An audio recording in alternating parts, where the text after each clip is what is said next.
Hello students, आपका एक बार फिर से ये स्टडी पॉइंट में बहुत बहुत स्वागत है। आज हम मैथ्स की क्लास पढ़ेंगे 10th की और बुक एनसीईआरटी के है।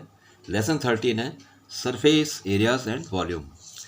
इसमें एक एग्जाम्पल है, एग्जाम्पल नंबर 4। बड़ा इंपॉर्टेंट क्वेश्चन है और बहुत ही सिंपल है। क्वेश्चन दिया गया हमें, Mayank made a bird bath for his garden in the shape of cylinder with A hemispherical depression at one end.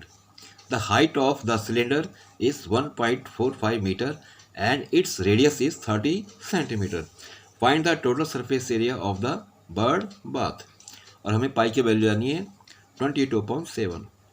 Bird bath का मतलब होता है कि पक्षी का स्नानागार, जिसमें पक्षी स्नान कर सकते हैं। तो क्वेश्चन दिया गया कि मयंक ने एक बर्ड बाथ बनाया अपने गार्डन के लिए ताकि इसमें पक्षी आकर के इसमें नहा सकें। तो इसको मैं एक एक्टिविटी के द्वारा आपको दिखाता हूं। तो स्टूडेंट, जैसे कि आप देख रहे हैं स्क्रीन पे, ये एक स्फेयर है, यानी इसे गोला कहते हैं। और यदि हम इसके ठीक बीच में से इस तरह से इसे कट कर दें, इस प्रकार से कट करने के बाद ये दो पार्ट्स में डिवाइड हो जाता है और उसके बाद वो हेमिस्फेयर बन जाते हैं। जैसे कि मैंने एक बॉल ली और उसको काट करके मैंने एक हेमिस्फेयर बना दिया। ठीक है, इसे हम हेमिस्फेयर कहते हैं, यानी हिंदी में से अर्धगोला कहते हैं। और हमें क्वेश्चन में दिया गया है कि जो हेमिस्फेरिकल इसमें डिप्रेशन है वो 30 सेंटीमीटर इसका रेडियस है। ठीक है, और हमें एक सिलेंडर दे रखा है, इस प्रकार का खोखला सिलेंडर है, उसके ऊपर उसको फिट करना है। और यदि हम उसे फिट करेंगे तो इस प्रकार से ये आपको स्क्रीन पर दिख रहा होगा, ये एक सिलेंडर है। ठीक है, और ये दोनों तरफ से होलो यानी खाली है। इसके साइड में इसको 3 स्टैंड लगा दिए गए ताकि ये ऐसे खड़ा रह सके। और अब क्वेश्चन के अनुसार हमें इस सिलेंडर की जो हाइट दे रखी है वो 1.45 मीटर है, ये मीटर में दे रखी है, और ये हमें सेंटीमीटर में दे रखा है इसका रेडियस। तो आपको ध्यान रखना है कि इसकी हाइट 1.45 मीटर है और जबकि इसका जो रेडियस है वो 30 सेंटीमीटर है। इसका आपको ध्यान रखना है। अब मयंक क्या करता है, बर्ड बाथ बनाने के लिए वो क्या करता है कि इस सिलेंडर के एक सिरे पर वो हेमिस्फेयर को लगा देता है, लेकिन शर्त ये होनी चाहिए कि इसका रेडियस और हेमिस्फेयर का रेडियस बराबर होना चाहिए। और यदि इसका रेडियस छोटा हो जाएगा, इसका बड़ा, तो वो इसके अंदर आर पार हो जाएगा। और यदि इसका रेडियस बड़ा हो जाए, इसका छोटा, तो इसमें फिट नहीं आएगा। तो मयंक क्या करता है, इन दोनों का रेडियस एक लेता है, यानी इसका भी 30 सेंटीमीटर और इसका भी 30 सेंटीमीटर, और वो इसे इस तरह से इसमें फिट कर देता है। आप देख रहे हैं स्क्रीन पे, ये पूरी तरह से इस तरह से फिट हो जाता है। इस प्रकार से ये बर्ड बाथ बन जाता है। इसमें पक्षी आकर के स्नान करते हैं और इस प्रकार से ये देखो फिट हो गया इसमें, आप देख रहे हैं स्क्रीन पे। ठीक है, अब इसके द्वारा हम ये देख रहे हैं कि इसका भी 30 सेंटीमीटर रेडियस और जो सिलेंडर इसका भी 30 सेंटीमीटर रेडियस है। अब हम क्या करेंगे, इसका टोटल सरफेस एरिया निकालेंगे, यानी हम सिलेंडर का भी CS से निकालेंगे और इसका भी CS से निकालेंगे, हेमिस्फेयर का। कई बच्चे क्या करते हैं कि इसके नीचे का भी निकाल देते हैं, जबकि ये होलो है और इस पर एक सर्कल लगाने की आवश्यकता नहीं है। कुछ बच्चे क्या करते हैं कि इस पर एक सर्कल लगा देते हैं और जब पूरा एरिया निकालते हैं तो इसको भी इसमें प्लस कर देते हैं, जबकि आंसर वो गलत निकल आता है। इसीलिए इसको लगाने की आवश्यकता नहीं, क्योंकि बर्ड ने आकर के इसमें नहाना है, उसको इससे कोई मतलब नहीं है नीचे इसका सर्कल लगाया नहीं। ठीक है, अब हम इसको क्वेश्चन के जरिए सॉल्व करते हैं रिटर्न वर्क में।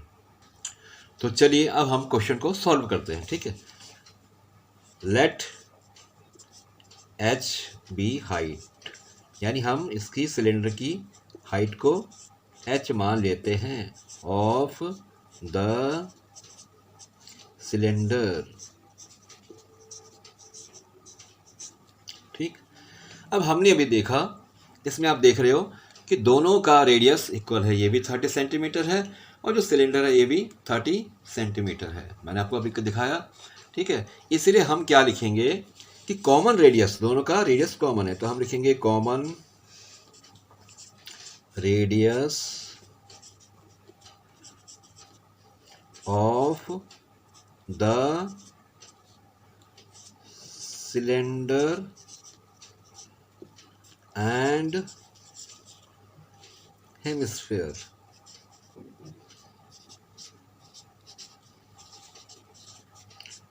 ठीक है, और हम इसे r मान लेंगे। ठीक है, ये r है और इसे हम r मान लेंगे और साथ में ये भी लिख देंगे कि हमें कितना दिया है बच्चों, 30 सेंटीमीटर दे रखा है ये। ठीक, अब हम इसका टोटल सरफेस एरिया निकालेंगे, तो कैसे लिखेंगे कि total surface area of the bird bath. अब हम क्या करेंगे कि जो ये हेमिस्फीयर है इसका हम सी एस से निकालेंगे और प्लस इसका सी एस से निकालेंगे, नीचे का भी निकालेंगे और ऊपर का तो ऑलरेडी इसके अंदर जा चुका है, तो हम हेमिस्फीयर का सी एस से निकालेंगे और सिलेंडर का सी एस से निकालेंगे और दोनों को प्लस कर देंगे। तो हम करके देखते हैं, तो हम क्या लिखेंगे, C S of cylinder, C S A of cylinder LINDER plus C S A of hemisphere ठीक। अब हम जानते हैं कि सी एस ऑफ सिलेंडर क्या होता है। सी एस ऑफ सिलेंडर होता है 2πRH, आपने मेरी पिछली वीडियो में देखा होगा। और उसके बाद सी एस ऑफ हेमिस्फीयर क्या होता है, आपको मालूम है कि कल हमने वीडियो बनाई थी और उसमें देखा था कि C S A of sphere हमने लिखा था 4πr²। ठीक है, आपको याद होगा। तो अब हेमिस्फीयर का है तो 2 से इसको डिवाइड कर दो, तो 2 2 जा 4, यानी क्या बचा 2πr²। ठीक है, तो अब हम क्या लिख देंगे यहाँ पर 2πr²। ठीक, अब हम देख रहे हैं कि यहाँ पर भी 2 कॉमन है, यहाँ भी 2 कॉमन है, यहाँ पाई कॉमन है, यहाँ पाई कॉमन है, तो हम 2π को तो कॉमन ले लेते हैं।